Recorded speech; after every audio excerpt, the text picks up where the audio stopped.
Greetings. Hi, I'm Dr. Walter Jacobson, a board-certified psychiatrist. I want to talk to you today about the power of self-esteem. You know, when you don't have self-esteem, when you have low self-esteem, you tend to do things that ultimately are not in your best interest because you have fear, you have doubt. So you do things to try to manipulate people to get what you want because you don't think you have the power to get what you want by being honest and authentic.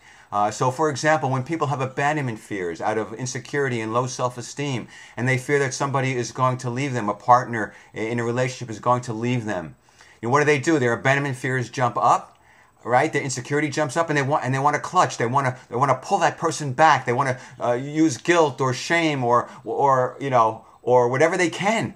Maybe even praise them incessantly to try to manipulate them to stay in the relationship. But usually what happens is that is seen as weak.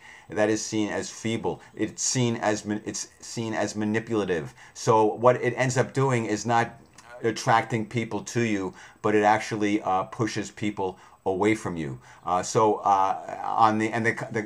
converse of that is, when you have self-esteem, when you have good self-esteem and a sense of personal empowerment, you like who you are, then that's, in a sense, an aphrodisiac. In a sense, that's an attractant. People see that. They see that as personal power. They see that as strength. They admire that. They want to be a part of that, you know, and they recognize that that you're not going to be a clingy, clutching person. You're going to be able to give them independence and freedom within a relationship that could be close and connected. So it's very important to develop a sense of self-esteem, a good sense of self-esteem, where you aren't buffeted about by the external validation or invalidation in the world. This is another point tied into self-esteem.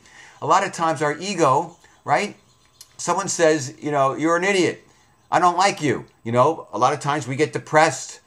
We get anxious, we get angry, all sorts of negative emotions. We feel really bad about ourselves, right? Because we've allowed the external invalidation from somebody. We take it seriously. We kind of believe it. And we believe that this means something and signifies something. All it signifies is that this person doesn't particularly care for us. That's about it. But nothing more. We don't have to own it. We don't have to take it personal. We don't have to believe it.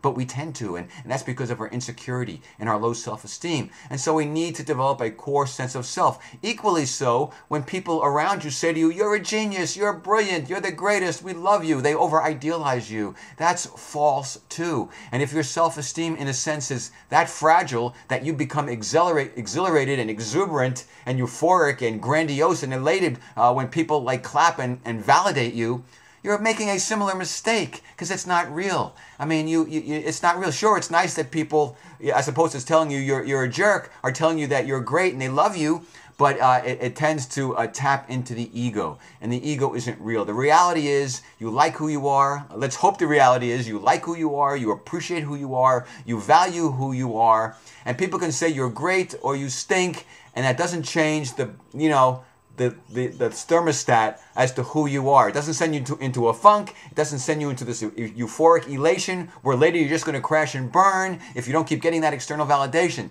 So the key is, be true to yourself. Learn to love yourself. Learn to appreciate yourself. If there are things you don't like about yourself, work to change them. But don't buy into external validation or invalidation to define you. Okay, that's it for today. Thanks. Take care. Peace be with you. See you next time.